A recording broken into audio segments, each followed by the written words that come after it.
Buenas tardes a todos. Bienvenidos al webinar del día de hoy. Gracias por su asistencia y por su puntualidad. El día de hoy estamos aquí con el doctor Rafael Méndez, autor del libro de formulación y evaluación de proyectos. El doctor Rafael es ingeniero industrial de la Universidad Distrital Francisco José de Caldas. Obtuvo especialización en proyectos de desarrollo en la Escuela Superior de Administración Pública ESAP y es magíster en Dirección Universitaria de la Universidad de los Andes.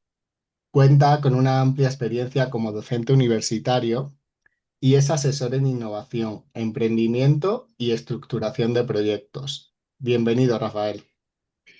Bueno, muchas gracias, mi distinguido Jesús, por este privilegio de contar con un espacio especial y compartir con nuestros queridos amigos que se han comunicado con nosotros. Es un placer tenerlos a ustedes conmigo también. Gracias. Gracias, Rafael. Pues dando comienzo a este webinar, hablando de tu libro del que vamos a hablar aquí hoy, de que vamos a intentar darle los mejores tips a los asistentes que nos están escuchando, decirles que este libro ya tiene 11 ediciones, que no son pocas, ya tiene un bagaje bastante grande en el tiempo. Pero a mí me surge una pregunta, Rafael, para iniciar este webinar. ¿Por qué un ingeniero industrial se anima a escribir un libro sobre proyectos, ¿no? ¿Cuál es la historia que está detrás de iniciar este libro? Muchas gracias, mi querido Jesús. Me trae gratos recuerdos. Bueno, primero que todo, yo fui docente universitario muchos años en una universidad pública aquí en Colombia, en una región llamada el departamento del Huila. Siendo docente, en una oportunidad me invitaron a dictar un curso corto para población campesina en un municipio llamado Santa María. Yo recuerdo que madrugué, me fui muy temprano, tomé el transporte, llegué a las 6 de la mañana, pensando entre 6 y 8 de la mañana organizar el salón y las cosas que se requieren en este tipo de evento. Y le pedí al sacerdote, que porque se desarrolló en la curia, que me dejara ver el salón donde yo iba a dictar el curso. Me dijo, claro, camine, hijo, y me llevó allá y vaya sorpresa que yo me asomo y encontré alrededor de 32 campesinos sentaditos esperando al profesor. Dije, bueno, se me embolató el desayuno, no hay otra. Y sentí el compromiso de iniciar. Fue así como en ese proceso mmm, llevaba 6 hojitas preparadas para ellos que había escrito en esa semana. Les entregué su material e inicié mi curso y tipo 1 de la tarde les dije, bueno, yo creo que merecemos almorzar. Y vaya sorpresa que de la parte de atrás se levantó un campesino y me dijo, profesor, con todo respeto, le vamos a pedir un favor. Dije, sí, señor. ¿Qué necesitan? Me dijo, necesitamos que usted siga porque si nos vamos a almorzar, perdemos 1 hora o 45 minutos y cuándo lo volvemos a ver a usted.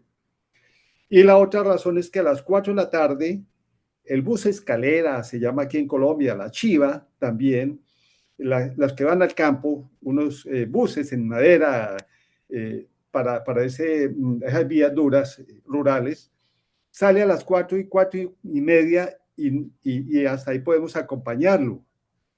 Créame, se me quitó el hambre y dije, bueno, echémonos la bendición y vamos para adelante. Y así fue.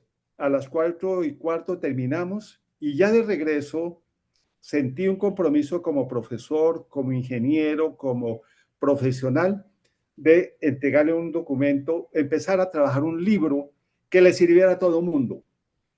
Año y medio más tarde nació la primera edición y ya vamos en el número 11 de ese libro, Formulación y Evaluación de Proyectos, Enfoque para Emprendedores, que eso es muy importante.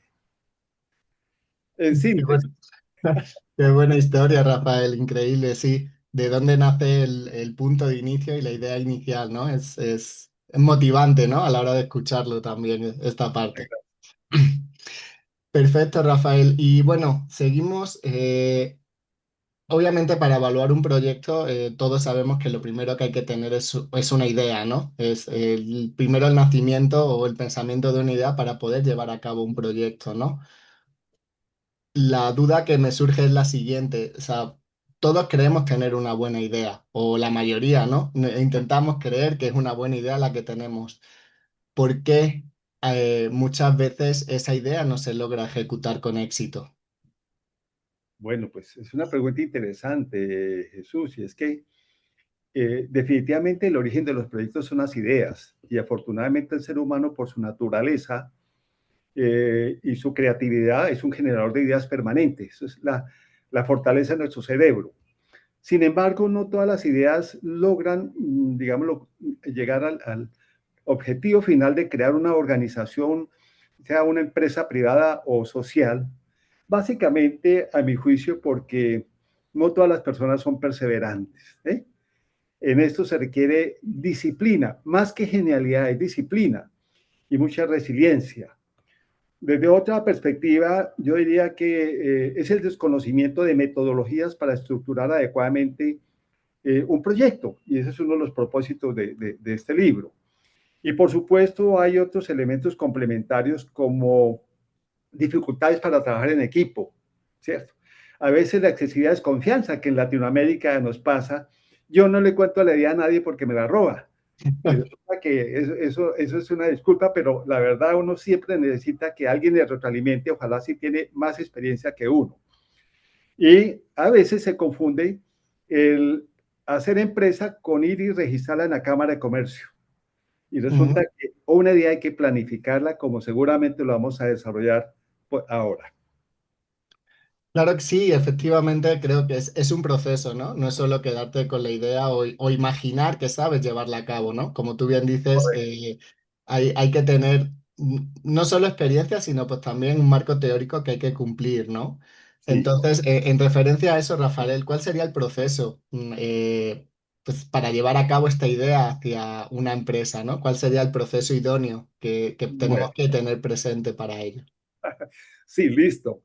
Entonces yo le voy a pedir a quienes me acompañan en este momento que nos imaginemos una escalera. Yo voy a subir del primer piso al segundo piso, ¿sí? Y cuando yo tengo la idea, me paro en el segundo escalón. Ahí estoy paradito en el segundo escalón. Entonces, la primera pregunta que voy a resolver es, oiga, esta idea, ¿a qué sector de la economía, en qué sector de la economía encaja fundamentalmente? Por ejemplo, si mi idea es crear un colegio, digo, oiga, sector educativo. Si mi idea es crear una empresa de fabricación de paneles solares, mi sector es energía. Si mi idea es crear un centro de atención para adultos mayores, mi sector es salud, ¿de acuerdo? Ujú, Entonces, el primer escalón sería análisis del sector. Ya miraremos más adelante por qué es tan importante el análisis del sector. Una vez analizo el sector y me doy cuenta que la idea es prometedora, que la tendencia de ese sector es creciente o atractiva para desarrollar la idea, viene un paso siguiente que es el escalón tercero, el concepto del negocio. ¿Qué es el concepto de negocio? Es una especie de mano alzada que yo hago y, digámoslo así, una aproximación a mano alzada de elementos claves que tienen que ver con el negocio. Por ejemplo, ¿a quiénes va dirigido el negocio? Se llama segmentación del mercado. ¿Cuál es la propuesta de valor? Sí, este proyecto que quiero hacer, ¿qué se quiere diferenciar de lo que hay en el mercado? ¿A través de qué canales voy a llegar a mi población objetivo? ¿Cómo me voy a relacionar con los clientes? ¿Cuáles son las fuentes de ingreso? ¿Cierto? ¿Qué recursos clave requiere el proyecto? Y por supuesto, ¿qué alianzas? Entonces hay una herramienta para ustedes que se denomina el Canvas. El Canvas es como un lienzo, una página grande, con 9 cuadritos y una primera aproximación uno la puede lograr, digamos, procesando ese Canvas. El autor es Alex Osterwalder y Yves Pigneur. Son dos profesores que elaboraron un excelente libro sobre el concepto de negocio. Bueno, eso es mano alzada. Ahí no hemos hecho el proyecto, pero tengo una idea. La siguiente es mirar el tamaño del mercado. Se llama la oportunidad. Hay ideas que si yo desde el comienzo me doy cuenta que no tiene una oportunidad atractiva, pues no hay nada que hacer. Pero no he hecho el proyecto y miro el tamaño del mercado y me doy cuenta que es súper atractivo, listo. Esos primeros escalones, 4 escaloncitos, lo que llama ideación.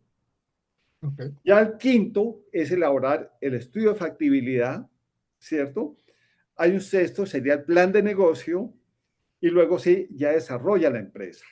Entonces, en el libro lo que yo hago es explicar en un capítulo 1 ese paso a paso para orientar a la gente, porque muchas veces uno va de la idea casi que a la empresa y la registra, y eso es lo de menos. Hay que hacer el paso a paso, porque como lo señala Jesús, es un proceso. Claro que sí, Rafael, no, parece fácil, pero en realidad sí, sí se compone de muchas fases que hay que tener mucho cuidado en cada una para que consigamos que el proyecto llegue a ese buen fin, ¿no? Que esa idea finalmente se materialice y lleguemos a tener esa empresa que todos queremos con esa idea que se nos ha generado, ¿no? Así Ah, es.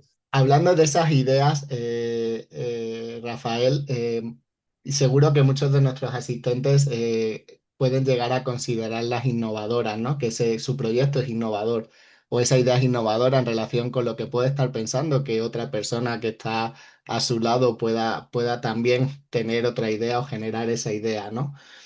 Desde tu punto de vista de experto ya con 11 ediciones del libro que estamos hablando. Para ti, ¿qué necesita tener un proyecto para que sí se considere innovador? Bueno, si me lo permiten ustedes, voy a hacer, digamos, una comparación de dos escenarios.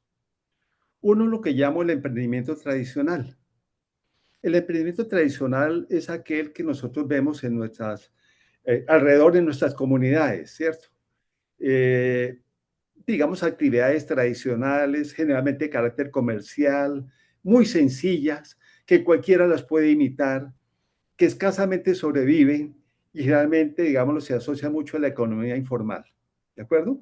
Ujú, Que son los negocios informales que en Latinoamérica, digámoslo así, predominan.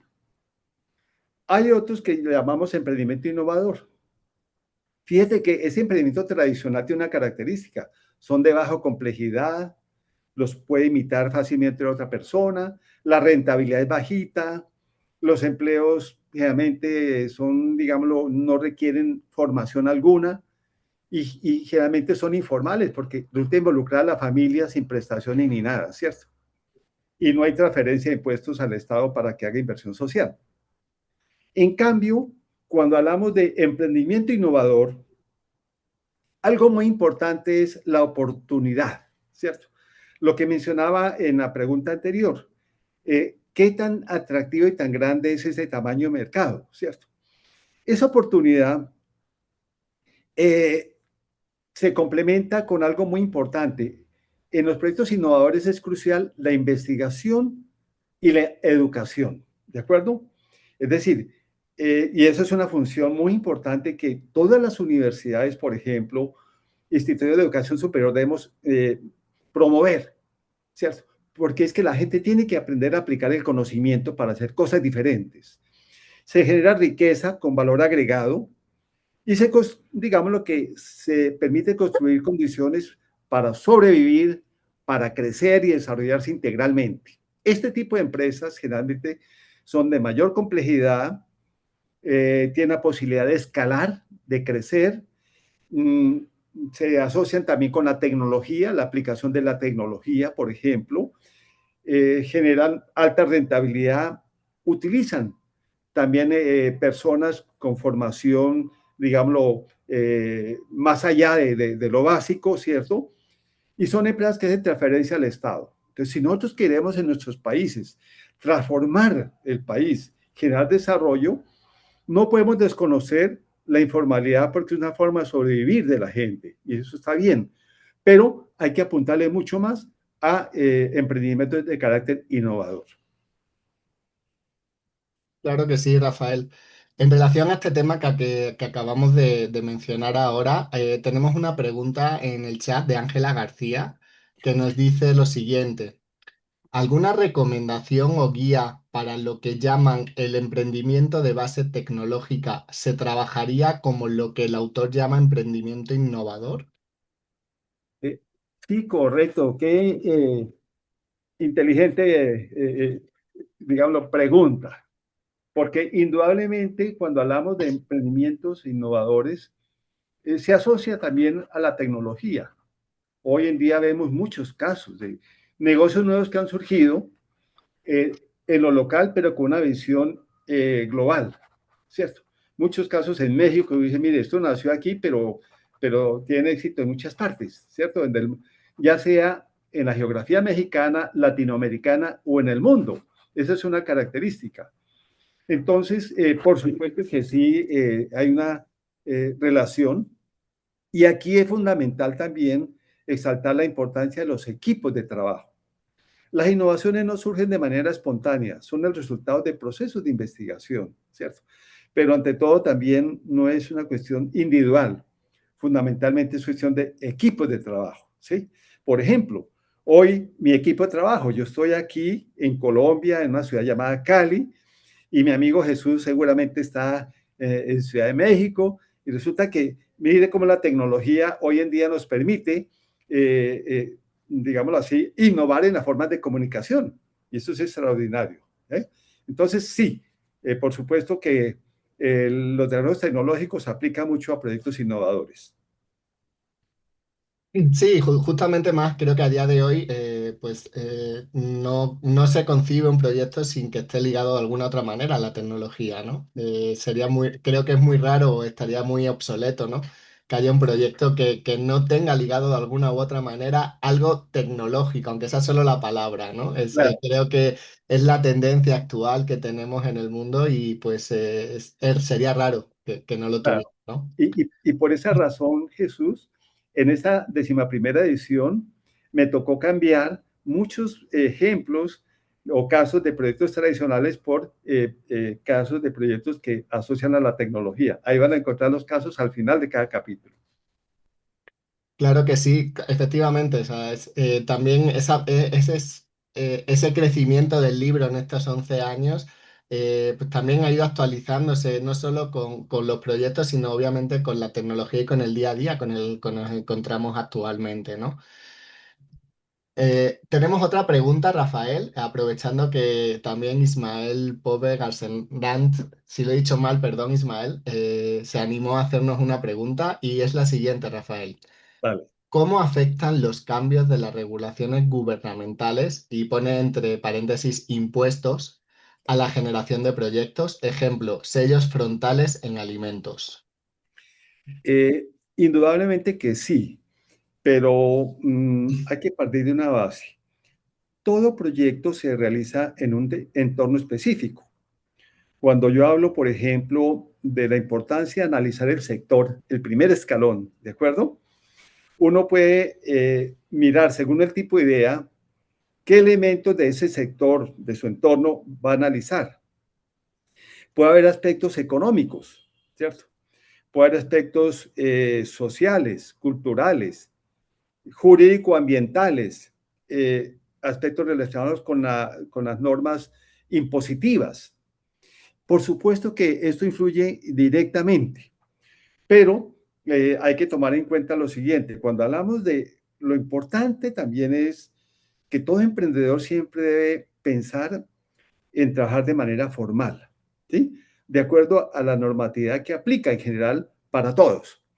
Por supuesto que aplique, que puede haber una afectación directa, pero es una condición que va a afectar a todos los proyectos en su misma línea, ¿de acuerdo? Ujú, Por eso yo decía que cuando hablamos de proyectos innovadores, son aquellos que generan, digámoslo, ingresos fuertes, pero también contribuyen con el Estado, con la sociedad, a través de la transferencia de impuestos. Recordemos que los impuestos son una forma también que tiene el Estado como tal para hacer inversión social, porque hay proyectos de inversión social que, digámoslo, no tiene una rentabilidad privada en particular, pero sí tiene una rentabilidad social atractiva. Y esa es una de las funciones del Estado. Entonces, sí afecta directamente, por supuesto. Claro que sí. Y hay que tomarlos en cuenta dentro de la estructura de ingresos, costos y gastos. Perfecto, Rafael. Gracias, Ismael, por tu pregunta. Espero que se sigan animando a hacérnoslas para que Rafael les pueda responder en Gusto. este webinar todas. Si nos quedara alguna por responder, pues nos comprometemos aquí, Rafael y yo, en directo a que las vamos a responder después del webinar para que no quede ninguna duda de ellas. Será un placer. Con gusto. Perfecto, Rafael. Pues hemos hablado ya de qué se considera un proyecto innovador, de las fases del proceso, de cómo iniciar, pero creo que hay algo también importante y creo que es un poco un cambio de la línea que estamos llevando ahora en el conversatorio, pero creo que es relevante sacarlo ahora, y es porque creo que es algo que todo el mundo se pregunta, ¿no? O piensa por lo menos. ¿Y cuáles son los errores más frecuentes que podemos cometer a la hora de estructurar un proyecto que queremos ya empezar a ejecutar? Bueno, eh, gracias por la pregunta, porque esto me permite compartir un trabajo de investigación que se hizo aquí en Colombia, donde cogieron varios estudios de factibilidad y planes de negocio y examinaron en qué fallaban. Entonces, la entidad que era como la evaluadora procesó esa información y, digamos, los errores más frecuentes que se dan. Recordemos que un proyecto a nivel de prefactibilidad o factibilidad, voy a mencionarlo, tiene varios componentes. A ver si lo pongo en estos términos. Es como este vaso con agua. Yo lo puedo ver desde arriba y ¿qué veo? Un círculo. Lo puedo ver lateralmente, ¿cierto? ¿Y qué veo? Un rectángulo. Por debajo veo otro círculo, ¿cierto? Y lo puedo ver desde diferentes perspectivas. Entonces, cuando uno hace un estudio de factibilidad, lo que hace es mirar un fenómeno, una idea desde diferentes perspectivas. Una es la investigación de marketing, otra es la investigación técnica, que tiene que ver con la localización, el tamaño y la ingeniería de un proyecto. Otra mirada puede ser desde el punto de vista legal y organizativo. ¿Qué tipo de empresa vas a conformar y cuál sería la estructura para iniciar operaciones? Y luego viene toda la parte relacionada con la cuantificación de las inversiones. ¿Cuál es la magnitud de la inversión y cómo lo vas a financiar?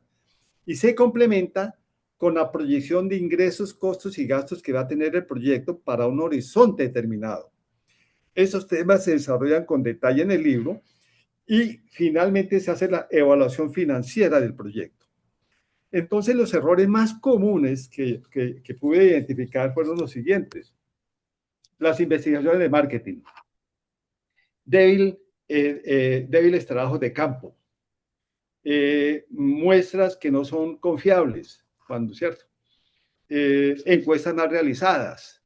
Es decir, el marketing es el corazón de un proyecto y muchas veces la gente se reduce a tomar información, copiar información de fuentes secundarias sin validar, por ejemplo. Y resulta que cuando uno va a montar la empresa, se estrella con una realidad que el mercado era diferente. Entonces, marketing le permite a uno conocer exactamente el perfil de la población objetivo que has escogido. Otra de las fallas que se presentan es en el componente técnico. No relacionar bien marketing con la parte de ingeniería del proyecto, por ejemplo. Ese es un error. O la ingeniería con el tamaño del proyecto o la localización. Se falla mucho también cuando hablamos del componente legal. Saber escoger el tipo de empresa jurídica por constituir. Eso es un elemento clave. ¿Y cuál sería la estructura organizativa cuando proyectas iniciar operaciones? Eso se parte del análisis de costos y gastos. Y por supuesto, saber cuantificar la inversión. Entonces, muchas veces hay que elementos como matemática financiera que también se requieren y ahí se falla. Es decir, la gente lo hace mecánicamente, pero no. Cuando uno hace un proyecto, recuerden, para todos, por favor, en la medida que uno va desarrollando el proyecto, uno va ganando información. Uno como emprendedor va madurando y va como una espiral, va creciendo. Y la idea inicial se puede replantear en el tiempo, inclusive puede cambiar radicalmente en la medida que tiene información, ¿de acuerdo? Esos son, digámoslo, algunos de los elementos donde más se falla a la hora de estructurar bien un proyecto.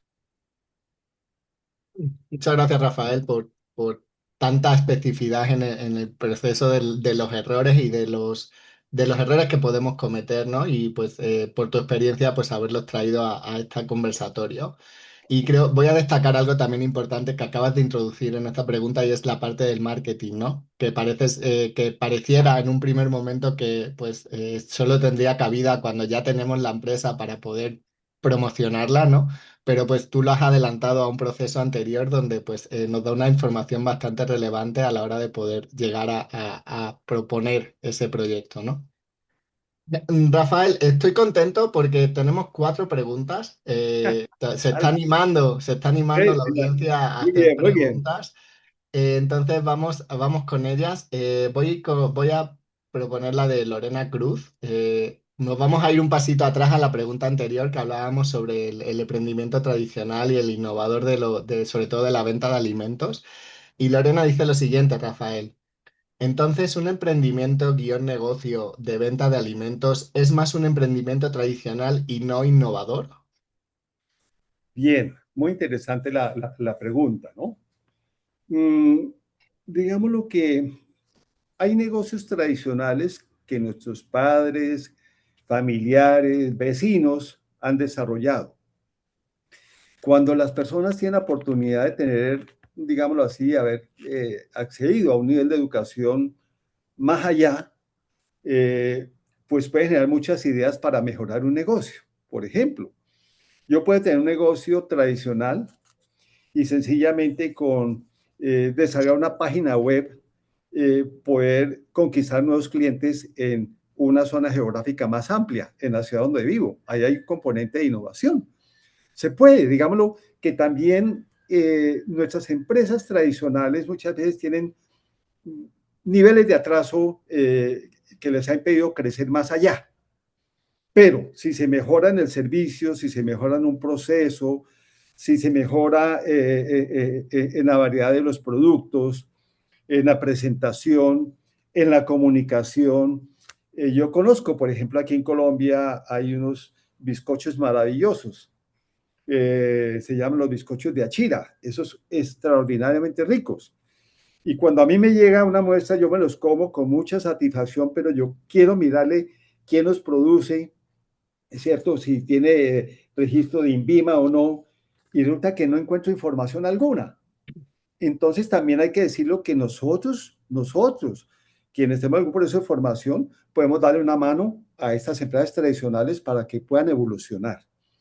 Pero hay otras empresas innovadoras, digámoslo, de grandes ligas, que son las que hoy en día están logrando, por ejemplo, aquí unos chicos jóvenes que desarrollaron un proyecto para pagar el peaje sin que le cobren a uno, sino que le dan una tarjeta y uno pasa de largo, ¿cierto?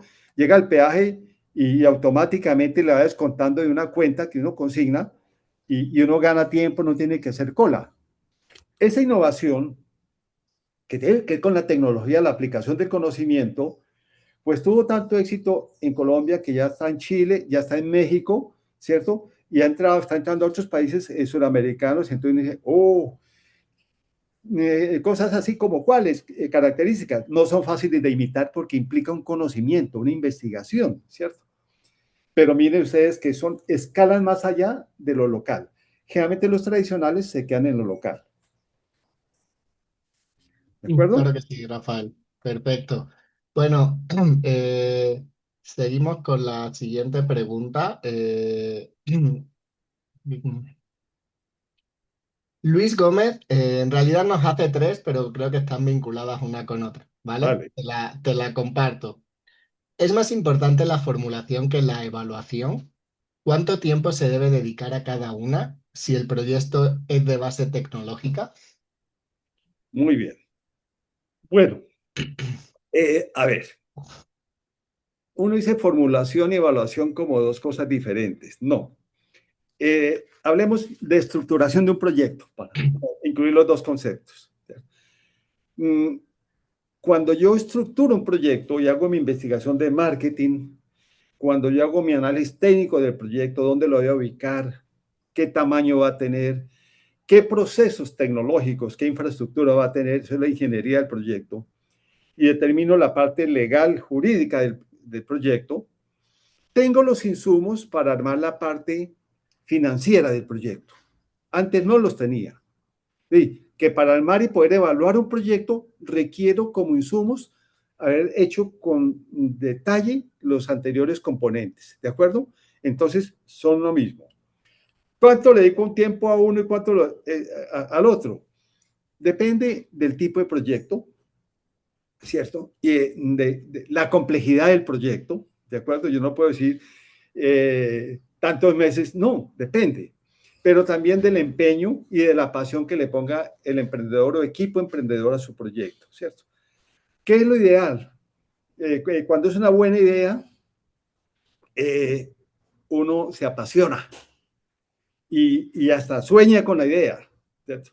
Y eso es una forma de avanzar, ¿de acuerdo? Entonces, no hay un tiempo definido, el ritmo lo coloca uno, pero la idea es que tampoco puede demorarse mucho, porque un proyecto de base tecnológica que te demore mucho, otro lo alcanza a sacar primero y ya cuando uno llega al segundo, no es lo mismo, ¿de acuerdo? Entonces, ahí le doy la respuesta, pero muy interesante la pregunta. Muchas gracias, Luis. Gracias, Luis, por tu pregunta.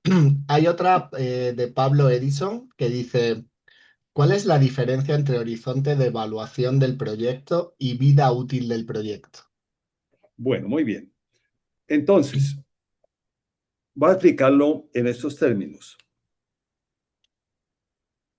Todo proyecto que uno va a estructurar para poder hacer las proyecciones financieras, tengo que definir un horizonte del proyecto, un horizonte de tiempo.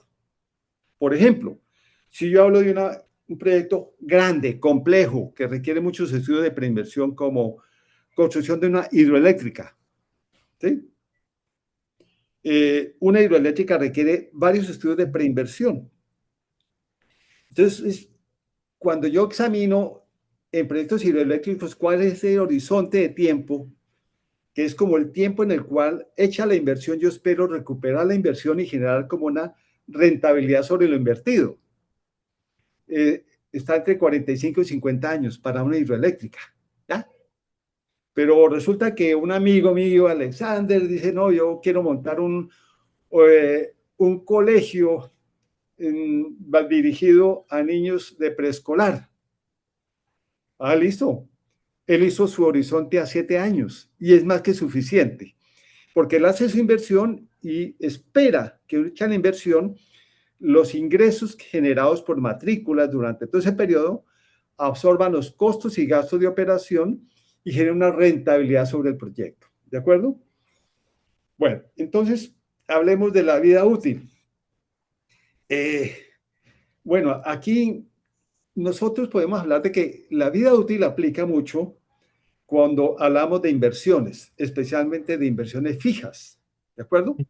Es decir, yo compro un vehículo para mi proyecto, así lo tengo previsto, sabemos que máximo 5 años es más que suficiente. Yo compré un computador.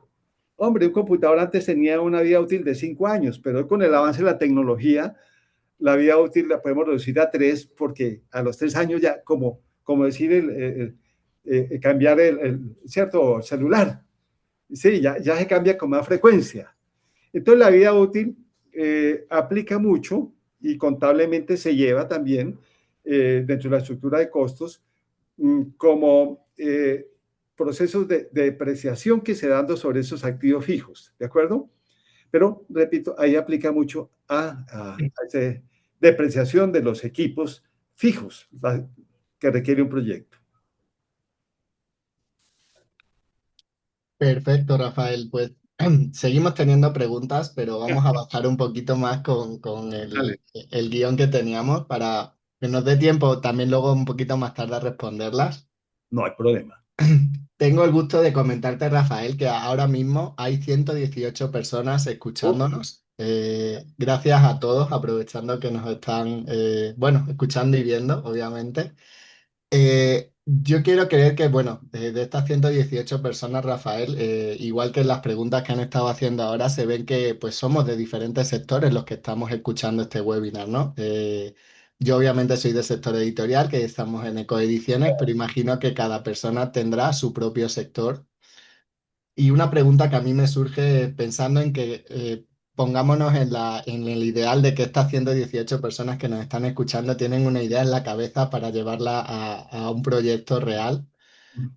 Esta metodología de investigación de la que estamos hablando, ¿es factible que se pueda aplicar a diferentes sectores de los 118 que puede haber aquí, de las 118 personas que nos están escuchando? ¿Es factible que Vale. puedan aplicar esa misma estructura metodológica? Es una pregunta supremamente interesante, valiosa. Bueno, la respuesta que yo le doy es la siguiente. Mm, Cuando yo hablo de una investigación de marketing, independiente de la metodología, digámoslo, de esta o aquella, hay que hacerla con profundidad, ¿cierto? Y con el rigor que requiere. En el caso del libro Proyectos, que la imagen se estaba presentando ahí de la edición número 11, permite que cualquier persona, independientemente del sector de la economía, ¿sí? Pueda desarrollar de manera ordenada cada uno de los componentes que señalaba cuando mostré el vasito con agua.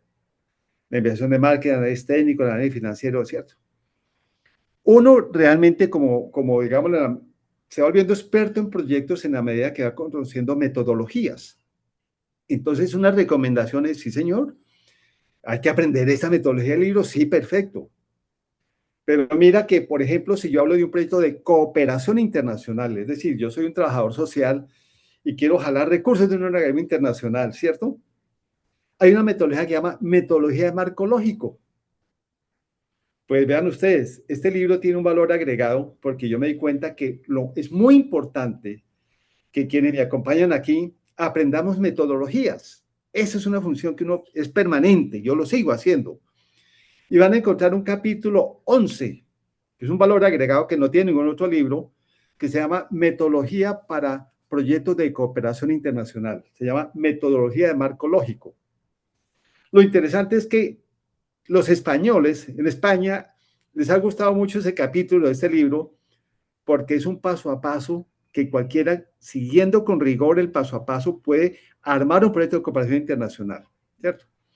Pero si hablamos de un proyecto como los que mencioné ahora, de un colegio, de un centro de servicios para adultos, puede aplicar el, los capítulos 1 a 10 del libro con la seguridad que lo puede armar, ¿cierto? ¿Qué es lo importante? Ojo, lo importante es que hay que aprovechar al máximo también las fortalezas que tiene cada uno, es decir, su conocimiento. Las personas, los 118 personas que nos acompañan, el solo hecho que estén aquí es muy valioso porque indica que son personas que no son del montón, perdone que lo exprese en esos términos, y que están interesados en saber el cómo. Perfecto. Ahí van a encontrar ustedes ejemplos, ilustraciones de cómo se hace. Ahora, si yo voy a presentar un proyecto a un organismo público, hay una metodología que generalmente la oficina de planeación de cada país, el orden nacional, desarrolla una metodología a nivel de perfil de proyecto, que esa metodología es de obligatorio cumplimiento. Aquí en Colombia se llama metodología general ajustada, que es una secuencia de, digámoslo, hecha en Excel, de módulos, que en la medida que uno va diligenciando uno, le habilita el siguiente. Pero lo que yo he aprendido, igual que con los planes de negocios, si yo tengo un buen estudio de factibilidad, yo puedo armar cualquiera de esas metodologías que acabamos de mencionar. ¿De acuerdo? Entonces, sí, se puede aplicar, lo que está en el libro lo pueden aplicar a cualquier sector. Y no olvidar que uno siempre tiene que preguntar primero, ¿este estudio a qué institución se quiere presentar? ¿En dónde se quiere presentar? Y uno indaga en esa institución, discúlpeme, aquí hay una guía, metodológica de cómo voy a presentar mi estudio, pero la rigurosidad para investigar el mercado, el tamaño, la localización, lo encuentra en el libro de proyectos. Esa es como la idea básica. Genial, Rafael, qué gran respuesta. Pues continuamos con las preguntas porque tenemos seis. Dale. Pero antes de eso, pues quisiera hacer una cuña comercial, decirles que pues para todos ustedes que están viendo este webinar, pues tenemos una oferta especial que se encontrará en el libro del doctor Rafael, Formulación y Evaluación de Proyectos Enfoque para Emprendedores, undécima edición con un 30% de descuento en nuestra página web durante el tiempo que está durando este webinar. ¿Vale? Entonces, si se animan, pueden entrar ahí a comprarlo y bueno, podrán revisar a fondo pues todo lo que estamos hablando y obviamente ampliarlo, ¿no? De todo lo que estamos diciendo aquí. Pues la siguiente pregunta, Luis, es de Luis Santiago, perdón. Él nos está escuchando desde Costa Rica. Gracias, Luis, por seguirnos. Y Rafael, hablaste del marco lógico ahora en la última respuesta que nos diste sobre la metodología y Luis dice que para él, en esta realidad actual con tanta incertidumbre, él comenta que es una metodología obsoleta. Dice que considera que es más recomendable otras metodologías más sistemáticas.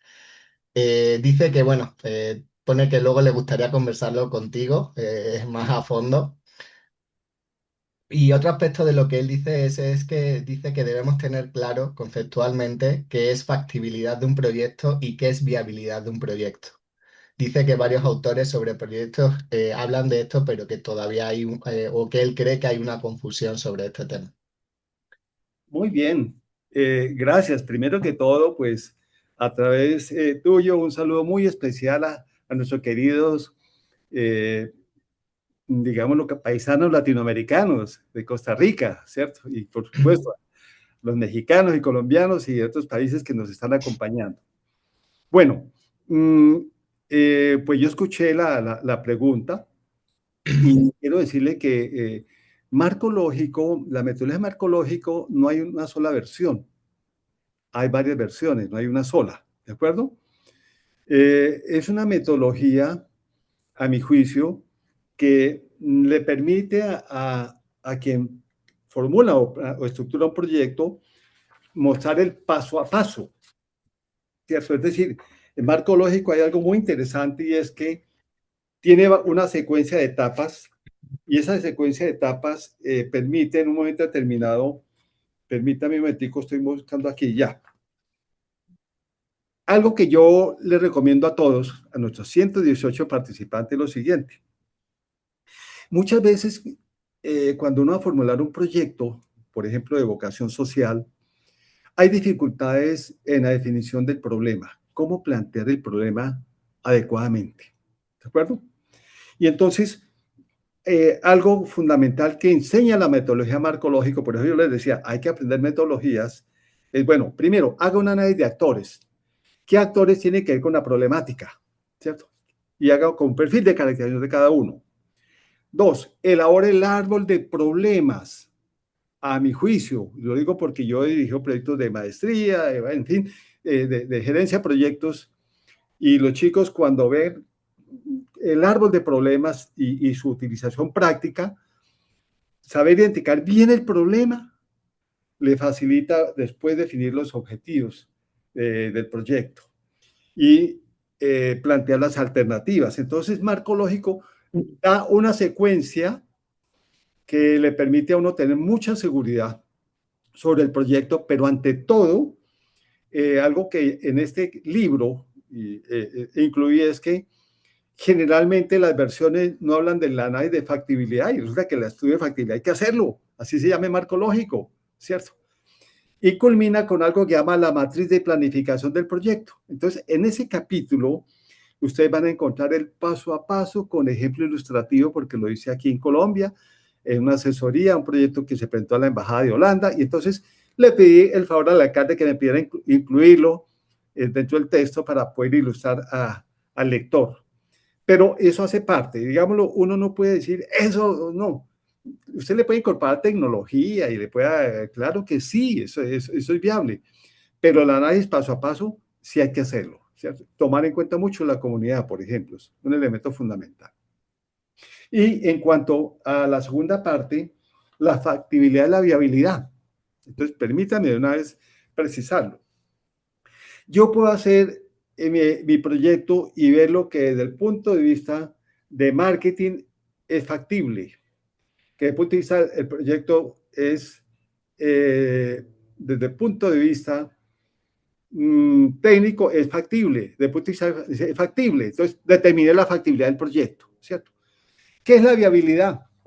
Es un paso complementario, donde voy a presentar el proyecto, van a mirar que además del estudio, presente la documentación que me exigen complementaria para el proyecto, es decir, la completitud del proyecto, ¿cierto? Y van a revisar si el proyecto se ajusta a la normatividad que exige la institución, ¿sí? Y si tiene el presupuesto adecuado si hablamos de un proyecto público. Entonces, la viabilidad se da cuando se cumplen todos los requisitos complementarios a la factibilidad. ¿Es claro? Perfecto, Rafael. Bueno, nos quedan 14 minutos, Rafael. Todavía Sí, tenemos varias sí. preguntas que si nos da tiempo vamos a responder al final. Si no, pues gracias a todos los que las han puesto y como os digo, luego las vamos a Sí. poder ir resolviendo más adelante. Pero quiero tocar también un tema que tenemos pendiente y que creo que todavía no hemos hablado y considero que es algo importante, pues siempre pensamos siempre que se nos ocurre una idea, obviamente pues queremos llevarla a cabo, pero creo que hay algo que todos traemos siempre en la cabeza y es algo que nunca se va, ¿no? Y es la parte pues de la financiación, ¿no? Lo que nos va a costar, lo que no nos puede costar, o cómo podemos conseguir el dinero para que ese proyecto salga adelante, ¿no? Ujú. Entonces, en este caso, la pregunta, Rafael, es, pues, obviamente, el análisis financiero, pues, es fundamental, ¿no? Para un estudio de preinversión a la hora de trabajarlo. ¿Por qué es importante o qué nos recomendarías tú en esta parte del análisis financiero de un proyecto? ¿Cuál es tu experiencia en esta parte y cuáles tus recomendaciones en relación a esto? Si tenemos en cuenta ya sea un proyecto privado o un proyecto social. Muy bien. Bueno, independientemente que sea, digamos, proyecto privado o con vocación social, el nivel de rigurosidad es el mismo. En el privado seguramente prima el criterio de la rentabilidad sobre la inversión, ¿cierto? Por tanta de dinero invertido, cuánto espero, digamos, rentar. En el social hablamos de rentabilidad social, ¿de acuerdo? Y hay metodologías específicas para hacer evaluación social de proyectos. En cada país existen lo que llamamos los precios sombra, que eso es una temática muy especializada. Mm, recordemos que es muy importante que todos nuestros eh, acompañantes, digámoslo así, investiguemos sobre las fuentes de financiación disponibles. Generalmente esas fuentes de financiación, muchas están por sectores, por ejemplo, para el sector eléctrico, sector de educación, para agroindustria, hay para todo lo que es lo relacionado con las TICs, ¿de acuerdo? Entonces, hay diferentes fuentes de financiación del Estado, pero también, digamos, de las entidades financieras tradicionales, la banca también, para las micro. Es conveniente siempre mirar qué se financia y qué no se financia. Por ejemplo, hay líneas de crédito que financian la compra de equipos, pero no financian compra de terrenos, ¿cierto? Pago de arriendos. Entonces, miran muy bien esto. Entonces, es bueno examinar esa información que es pertinente en cada país. ¿Cuál hay? La parte financiera, mm, asociemos a indicadores de rentabilidad, tasa interna de retorno, valor presente neto, beneficio costo, etcétera. Generalmente hay un capítulo, el capítulo 10 está muy orientado a esto. Eh, lo interesante es que se arma con base en todos los insumos anteriores. Es decir, yo no puedo armar la parte financiera si no tengo definido muy bien la investigación de marketing, la parte técnica, la infraestructura, la ingeniería, los procesos para poder cuantificar las inversiones Y por supuesto, la parte organizativa y legal para mirar la proyección de ingresos, costos y gastos. Todo esto lo fusionamos y aplicamos herramientas de matemática financiera y ahí podemos obtener los indicadores que llamamos indicadores integrales de rentabilidad.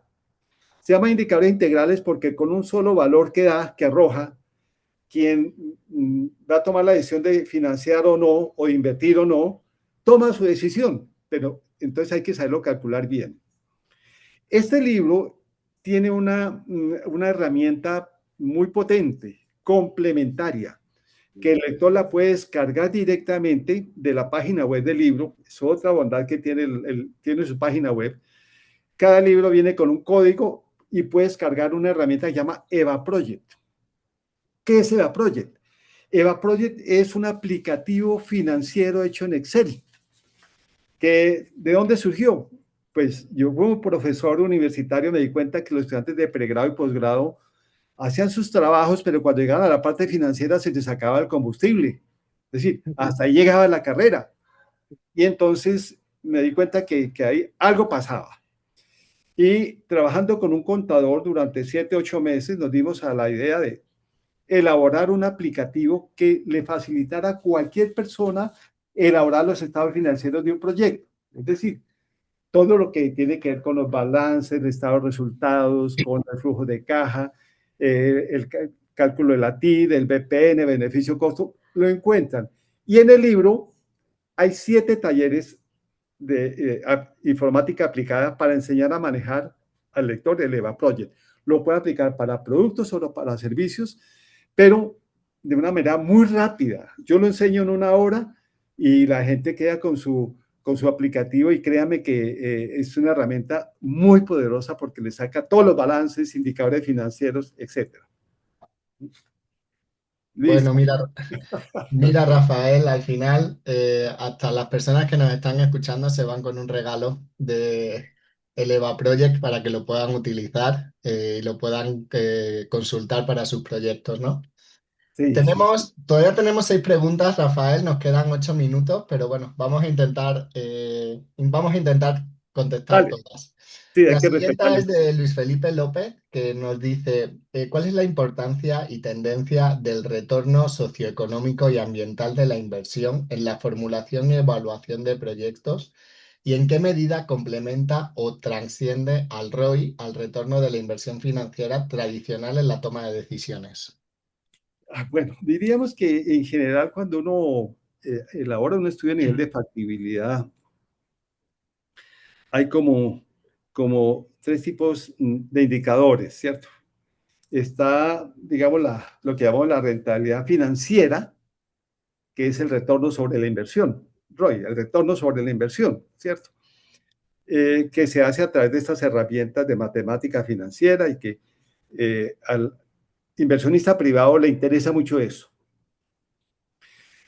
Se suele complementar la evaluación y un estudio de factibilidad también con lo que llamamos la evaluación económica y social. La evaluación económica lo que busca es como medir las bondades del proyecto en la economía en su conjunto, ¿de acuerdo? Ujú. Y lo social también mide los impactos sociales, por ejemplo, en términos de cuántos empleos genera, eh, eh, cuál es la inversión requerida para generar un empleo digámoslo, de un profesional. Entonces, uno toma total inversión sobre número de empleos generados y saca como ese tipo de indicadores. Existen metodologías internacionales, generalmente hechas por países desarrollados, donde hay información estadística actualizada, ¿cierto? Y hay metodologías de evaluación social bastante complejas, no siempre son fáciles de entender, pero que en el caso latinoamericano tiene restricciones en su aplicación. Entonces toca complementar la evaluación social con indicadores más sencillos, ¿cierto? Que criterios parciales. ¿Cuánta materia prima local utiliza, por ejemplo? ¿Cuántas importaciones se reemplazan, etcétera, cuando producimos nacionalmente? Hay un tema importante que se menciona ahí, y es la evaluación ambiental, ¿cierto? Yuval Noah, el historiador israelí, ya ha escrito unos libros extraordinariamente sobre el impacto de la tecnología en el ser humano, señala que los seres humanos somos más buenos en construir represas que en medir sus impactos. En estos momentos aquí en Colombia tenemos la zona norte eh, del país totalmente inundada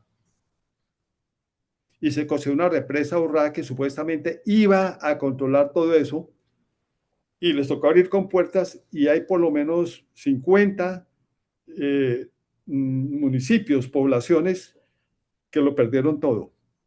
Más de 150.000 afectados. Entonces, la evaluación ambiental es muy importante en los proyectos. Y entonces, hoy en día lo podemos incluir dentro de la parte de ingeniería, pero hay que hacerla con gente especializada en el tema ambiental. Resumiendo, requerimos gente experta. Esto no es un tema de individualidades, sino también, según el tipo de proyecto, necesitamos conocimientos complementarios para poder evaluar integralmente un proyecto. Muchas gracias, Rafael, por la respuesta.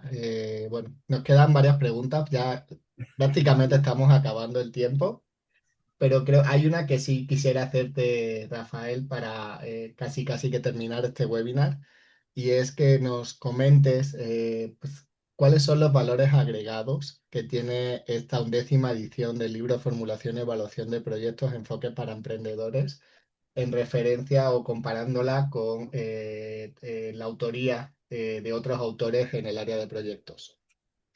Bueno, yo diría que hay como varios valores agregados, ¿no? Varios factores diferenciadores, que eso también hay que hacerlo con una empresa, con un producto, con un servicio, factores diferenciadores. Uno es que esta 11ª edición se contextualizó para Latinoamérica y esa era la idea y yo pienso con humildad, lo digo, que lo logramos. Es un libro que lo puede utilizar cualquier persona, profesional o no, de cualquier sector de la economía y puede aplicar tomando en cuenta también su experiencia personal. El libro lo ilustra y lo lleva de la mano. Es un libro que al final de cada capítulo trae su resumen, páginas web recomendadas, preguntas y problemas para quienes ejercen la docencia también, y trae casos específicos de proyectos, ejemplos relacionados con desarrollos tecnológicos. Trae página web recomendada por capítulo y viene, por supuesto, el EVA Project. Entonces el libro se conecta con una página web. A través de la página web también nos podemos interactuar. Y digamos lo que tiene una gran ventaja y es que es el libro en proyectos con mayor número de tablas, ilustraciones, gráficos, porque siempre decía, ¿cómo hacemos que todo el mundo entienda? Y volví al espíritu originario cuando nació la idea. Un libro que todo el mundo lo entienda. Entonces lo entienden los directivos, lo entienden los emprendedores, el líder social, el líder comunitario, etcétera. Es básicamente, digámoslo, es características diferenciadoras, algunas de ellas. Muchas gracias, Rafael. Bueno, esperamos que, bueno, que esta explicación y estas diferenciaciones del material que puedan encontrar con, pues, con otros libros de relación de proyectos, pues los invite a poder adquirirlo y a poder hacerse con él y pues que les pueda servir, ¿no? Esa es la idea. En esa idea, efectivamente, es la idea de formular su proyecto, ¿no? Recuerden que en la página de coediciones.com tienen un 30% de descuento para adquirir el libro, solo por haber asistido, ¿no?, a este webinar. Rafael, tenemos más preguntas, ya se nos acabó el tiempo, pero quiero agradecer a Javier Galán, a Carlos González, a Magdalena Miranda, a Diego Belandia, a Olmedo Morán, a Sandra Duque y Ángela García por su participación. Nos comprometemos a darle respuesta y a que a Rafael pueda leer todos estos comentarios y estas preguntas que tiene. Y pues damos por finalizado el webinar. Rafael, muchísimas gracias por tu tiempo. No, Creo que ha sido 10 segunditos. Jesús, gracias por tu apoyo. Sin ti, Liliana, hubiera sido muy diferente, no habíamos podido hacer esto. Agradecerle a los participantes, que Dios los bendiga y es un honor para mí haberlos tenido aquí en este webinar. Felicitaciones a todos Y gracias. Gracias a todos los asistentes. Muchísimas gracias por asistir. Esperamos que este webinar les haya resultado de utilidad y esperamos verlos en el siguiente, que bueno, les podemos asegurar que Coediciones seguirá haciendo más de sus libros. Gracias a todos y que tengan una bonita tarde.